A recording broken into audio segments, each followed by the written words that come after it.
Izaias chapter 55.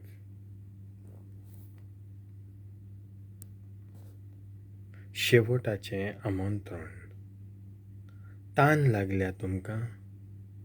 उदकाशी यात सगळीं. पयशे नान तुमचे लागीं? तरी येयात. गों घेवन खायात, सोरो घेयात, दूद घेयात, पयश्या विणे फुकट. जीव पोसूंक उपकारो नान तसल्या वस्तूंचेर कित्याक म्हूण तुमचो दुडू मोडटात तुमी? तुमकां धादोशी करिना ताचेर कित्याक म्हूण तुमची जोड ओगडायतात? चोत्रायन म्हजें आयकात आनी बऱ्यो वस्तू तुमी खातोल्यात. रसवंत रुचीक जेवणां करून तुमी धादोशी जातोल्यात. चीत दिवन आयकात, म्हजेशी येयात, म्हाका कान दियात आनी तुमी सुखेच जियेतोल्यात. विस्वाशी मोगान दाविदाक केल्ली बासावणी पालून सासणांक तोखता तसलो कोरार तुमचे लागीं हांव करूंक वेतां. पळय, पर्जा मुखार हांवें ताका साक्षी करून दवरल्या. राष्ट्रांचो फुडारी आनी अधिपती हांवें ताका नेमला. पळय, तूं वळखो नासलोय त्या राष्ट्राक तूं आपोवन हाडटलोय. तुका वळखोना त्या राष्ट्राचो लोक तुजेशी धांवून येतलो. तुका महिमेवंत केला त्या सर्वेस्परा तुज्या देवाक लागून इस्रायल पवित्र म्हूण वोन दिता. ताका लागून हें अशें जातलें.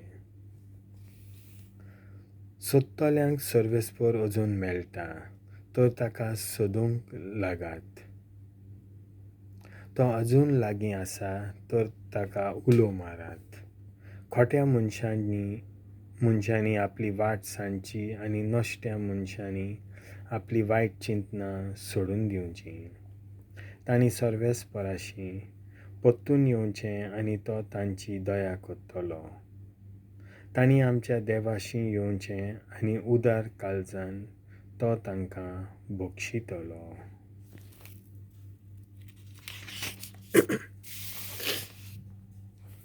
तर म्हजी चिंतना तुमची चिंतना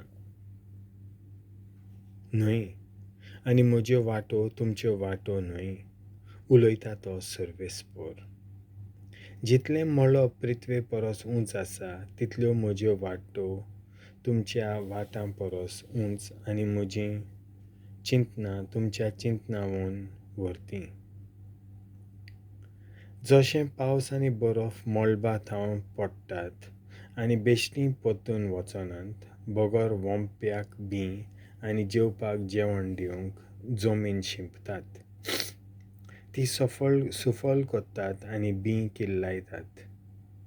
तशेंच म्हज्या तोंडांतलें भायर सरता तें उतर म्हजी खुशी पाळल्या बगर आनी हांवें करूंक फर्मायलां तें शाती पावयल्या शिवाय निर्फळ जावन म्हजेशी परतून येना. देवाचें उतर हें.